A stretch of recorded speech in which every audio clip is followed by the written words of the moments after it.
നമുക്ക് കൊച്ചിയിലും കാണണം സർ. നമസ്കാരം. പൃഥ്വിരാജ് അങ്ങനെ ഗ്ലോബ് ട്രോട്ടർ ഇവന്റിൽ ആറാടുക എന്നൊന്നും പറയാൻ പോരാ.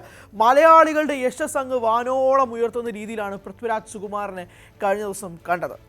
എസ് രാജമൗലിയുടെ ചിത്രമായ വാരണാസി, മഹേഷ് ബാബു പ്രധാന വേഷത്തിൽ, പ്രിയങ്ക ചോപ്ര, പൃഥ്വിരാജ് എന്നിവർ പ്രധാന വേഷത്തിലെത്തുന്ന വാരണാസിയുടെ ടൈറ്റിൽ ലോഞ്ച് ഇവൻ്റെ ഹൈദരാബാദ് രാമോജി റാവു ഫിലിം സിറ്റിയിൽ നടന്നു. ഞാൻ ആ ചടങ്ങിൽ പങ്കെടുത്തു. അത് നേരിട്ട് കാണാനുള്ള ഭാഗ്യമുണ്ടായതും ഫ്രണ്ട് റോയിൽ കാണാനുള്ള ഭാഗ്യമുണ്ടായെന്നതും കൂടി ഈ അവസരത്തിൽ പറയട്ടെ. ആ സമയത്ത് പൃഥ്വിരാജ് സുകുമാരൻ സ്റ്റേജിലേക്ക് വരുമ്പോൾ ഉണ്ടായ കയ്യടികൾ, അത് നമ്മുടെ ഒരു മാധ്യമപ്രവർത്തകരുടെ ഭാഗത്തു നിന്നും വലിയ കയ്യടികൾ ഉണ്ടായിരുന്നെങ്കിൽ പോലും അങ്ങ് ഓഡിയൻസിൻ്റെ ബാക്കിലൊക്കെ ഭയങ്കര ജനക്കൂട്ടമായിരുന്നു. അപ്പോൾ ആ സമയത്തൊന്നും വലിയ കയ്യടികളൊന്നും ഉണ്ടായിരുന്നില്ല. പക്ഷെ അദ്ദേഹം മൈക്കെടുത്ത് സംസാരിക്കാൻ തുടങ്ങുമ്പോൾ ഇത്രയും സ്ഫുടമായി സംസാരിക്കുന്ന, ഇത്രയും വ്യക്തതയോടെ വാക്കുകൾ സംസാരിക്കുന്ന one of the best speeches ആയിരുന്നു അവിടെ ഉണ്ടായിരുന്നത്. അതായത് എസ് രാജമൗലി സംസാരിച്ചു, പ്രിയങ്ക ചോപ്ര സംസാരിച്ചു, മഹേഷ് ബാബു സംസാരിച്ചു. പക്ഷേ ഇവർക്ക് ആർക്കും ഉണ്ടാക്കാൻ കഴിയാത്തൊരു ഓളം, ഇമ്പാക്റ്റ്, ഓറ പൃഥ്വിരാജ് സുകുമാരൻ ആ വേദിയിൽ ഉണ്ടാക്കാൻ സാധിച്ചു. അതായത് വളരെ ഫ്ലുവൻ്റായിട്ട് ഇംഗ്ലീഷ് സംസാരിക്കുന്നത് മാത്രമൊന്നുമല്ല, ഞാൻ പറയുന്നത് ആ ഒരു ഇവൻറ്റ് കയ്യിലെടുക്കുക. അതുകൊണ്ടാണ് പൃഥ്വിരാജിൻ്റെ സ്പീച്ചിന് ശേഷം എസ് രാജമൗലി തന്നെ മൈക്ക് എടുത്തിട്ട് എന്താ മാഷെ അടിപൊളി എന്ന് പറയുന്നൊരു സ്റ്റേറ്റിലേക്ക് വന്നത്. കാരണം അത്രയും വലിയൊരു ഇമ്പാക്റ്റാണ് പൃഥ്വിരാജ് ആ സ്പീച്ചിലൂടെ ഉണ്ടാക്കിയതെന്ന കാര്യത്തിൽ തർക്കമൊന്നുമില്ല. എസ് രാജമൗലിയുടെ സിനിമകളെ പറ്റി സംസാരിക്കുകയും അദ്ദേഹത്തിൻ്റെ സിനിമകൾ ലോകത്തിലേക്ക് കൊണ്ടുപോകുന്ന ഒരു ഡയറക്ടർ ബ്രില്യൻസിനെ പറ്റി സംസാരിക്കുകയും, അല്ലെങ്കിൽ ആ സംവിധായകൻ്റെ ഫ്രെയിമിലേക്ക് വരാൻ ആഗ്രഹിക്കുന്ന ഓരോ നടൻ്റെ കുതിയെ പറ്റി സംസാരിക്കുകയും, ഈ നറേഷൻ 5 മിനിറ്റ് ആകുമ്പോഴേക്കും താൻ ഇന്നായി എന്ന് പൃഥ്വിരാജ് പറയുമ്പോൾ പോലും അടുത്ത 3 മണിക്കൂർ എന്താണ് രാജമൗലി ഒരുക്കി വെച്ചിരിക്കുന്നത് കേൾക്കാൻ ഒരു കുട്ടിയെപ്പോലെ ഞാൻ കേട്ടുകൊണ്ടിരുന്നു എന്നൊക്കെ പറയുമ്പോൾ പോലും ആ രാജമൗലി സിനിമാറ്റിക് സംഭവത്തെ അപ്ലിഫ്റ്റ് ചെയ്യുന്നതിനേക്കാൾ ഉപരി ഒരു മലയാളി നടൻ ഇത്രയും വലിയൊരു ബ്രഹ്മാണ്ഡമായ സ്റ്റേജിൽ പോയി എത്തി നിൽക്കുന്നതിനെ പറ്റിയുള്ളതാണ് സംസാരം. പലരും ഇവിടെ പാൻ ഇന്ത്യൻ എന്ന് സംസാരിക്കുമ്പോൾ why Prithviraj Sukumar is a pan Indian actor എന്ന് തോന്നിപ്പോവാണ്. എത്രയോ വിമർശകർ ഇന്നും പൃഥ്വിരാജിനെ വിമർശിച്ചു കൊണ്ടിരിക്കുന്നു. പക്ഷേ ഇതൊക്കെ വിമർശനങ്ങൾക്ക് അപ്പുറമാണെന്നേ. നമ്മൾ വിമർശിക്കുമ്പോൾ നമുക്കൊരു വ്യക്തിയെ മൊത്തമായി വിമർശിക്കുന്നതിൻ്റെ പ്രശ്നമാണ്. ആ വ്യക്തിയുടെ എന്തെങ്കിലും ഒരു ആക്റ്റാണ് നിങ്ങൾ വിമർശിക്കുന്നതെങ്കിൽ മനസ്സിലാക്കുക. ഇത് ആ വ്യക്തിയെ മൊത്തത്തിൽ വിമർശിക്കുക, എന്ത് ചെയ്താലും വിമർശിക്കുക എന്നൊക്കെ പറയുമ്പോഴേക്കും യോജിക്കാൻ ഒട്ടും സാധിക്കില്ല. അവിടെയാണ് പൃഥ്വിരാജ് സുകുമാരൻ സ്റ്റാൻഡ്സ് അപ്പാർട്ട് എന്ന് പറയുന്നത്.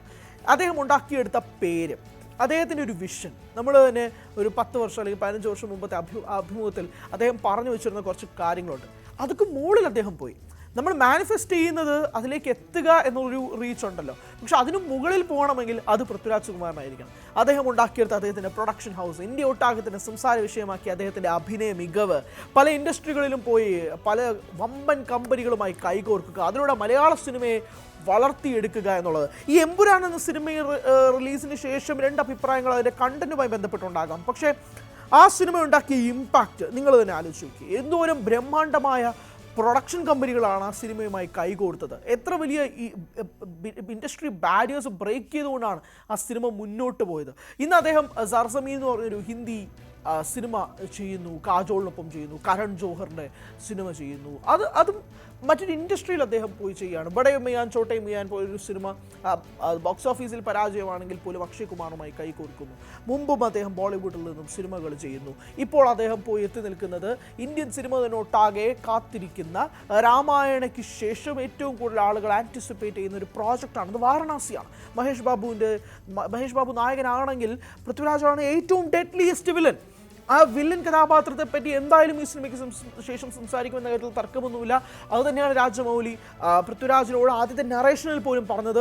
ഈ സിനിമ അത്രമാത്രം, ഈ വില്ലൻ അത്രമാത്രം സംസാരിക്കുക വിഷയം ചെയ്യപ്പെടേണ്ട ഒരു വില്ലനാണ് എന്നുള്ള കാര്യം കൂടി രാജമൗലി മുന്നോട്ട് വെക്കുമ്പോഴേക്കും അമരേന്ദ്ര, ബാഹുബലിയും കട്ടപ്പയും പോലുള്ള കഥാപാത്രങ്ങൾ നൽകിയ എസ് രാജമൗലിയെ മാത്രമല്ല നമ്മൾ സംസാരിക്കേണ്ടത്. അതിന് മുമ്പ് അദ്ദേഹത്തിൻ്റെ ഫിൽമോഗ്രഫി ഉണ്ട്. ഇപ്പോൾ RRR പോലും ഒരു സിനിമ വരുമ്പോൾ പോലും ഇതെല്ലാം മൗണ്ട് ചെയ്തെടുത്ത രാജമൗലി പടത്തിലാണ് പൃഥ്വിരാജ് പോയി അഭിനയിക്കുന്നത്. അതുകൊണ്ട് വിമർശകരോട് പറയാനുള്ളത്, നിങ്ങൾ വിമർശിച്ചു, തർക്കമൊന്നുമില്ല, വിമർശിക്കാം. ഏത് നടനും വിമർശനത്തിന് അധീനരൊന്നുമില്ല. പക്ഷേ അദ്ദേഹം ചെയ്തു വെക്കുന്ന കാര്യം, leading by example to the younger generations എന്ന് പറയുന്നൊരു പരിപാടി ഉണ്ടല്ലോ, അത് കണ്ടില്ല നടിക്കാൻ പറ്റൂല.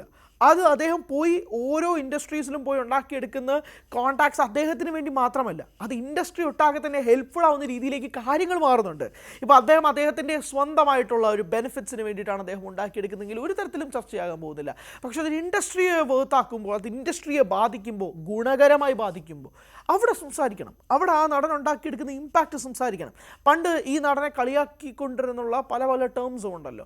ഇന്ന് അദ്ദേഹം ആരെങ്കിലും വിളിക്കുന്നുണ്ടോ? അത് ഇല്ല, വിളിക്കാറില്ല. കാരണം അദ്ദേഹത്തിൻ്റെ ലൈഫ്, അദ്ദേഹത്തിൻ്റെ സിനിമാ ജീവിതം അദ്ദേഹത്തെ കൊണ്ട് അങ്ങനെ ഇനി വിളിപ്പിക്കില്ല എന്ന് പറഞ്ഞ രീതിയിലേക്ക് കാര്യങ്ങൾ മാറ്റി.